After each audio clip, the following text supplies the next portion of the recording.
Hi, hello pong muli. Isang masigla at mapagpalang araw po sa inyong lahat. Kamusta na ho kayo? Sana ho ay nasa mabuti kayong kalagayan saan man ho kayo naroroon.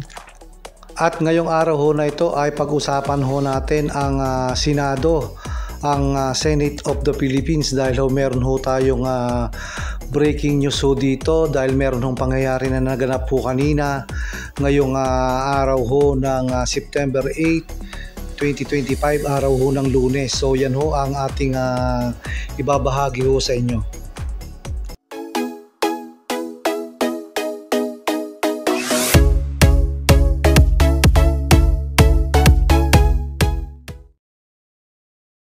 Nagbabalik po muli ang Eric's Vlog. So ito ho yung aking binabanggit ho na breaking news. Nagkaroon na ho ng pagbabago ng liderato sa mataas na kapulungan o sa Senado dahil ho ngayong araw ho na ito, September 8, 2025 ay naging bagong Senate President ho itong si Senator Tito Soto. So siya na ho ang bagong Senate President simula ho ngayong araw na to, September 8, 2025. Ang pinalitan ho ng bagong Senate President na si Tito Soto ay ito hong si Senator Francis Escudero o sa mas kilala hong Cheese Escudero. So siya ho ay nagsimulang maging Senate President noon hong last year, May 20, 2024. At ngayong araw ho na ito, September 8, 2025 ay nagwakas na ho ang kanyang pagiging Senate President at tumalabas ho na siya ay naging Senate President sa loob ho ng isang taon at 3 buwan mahigit. So yun ho ang nangyari. Ang bago hong halal na Senate President na si Tito Soto ay nanumpa na rin ho kanina mismo ho kay former Senate President Cheese Escudero. So yun ho ang nangyari kanina dahil ho nakakuha ng 15 suporta ho itong si Senator Tito Soto, kaya siya na ho ang itinalaga bilang bagong Senate President simula ho ngayong September 8, 2025. Ang nahalal naman ho bilang Senate President pro tempore ay ito hong si Senator Panfilo Lacson. So ngayong araw ho na to, September 8, 2025 ay simula na ho ng pagiging Senate President pro tempore dito hong si Senator Panfilo Lacson. Pinalitan ho ni Senator Panfilo Lacson itong si Senator Jingo Estrada bilang Senate President pro tempore. So si Senator Jingo Estrada ho ay naging Senate President pro tempore simula ho May 2024.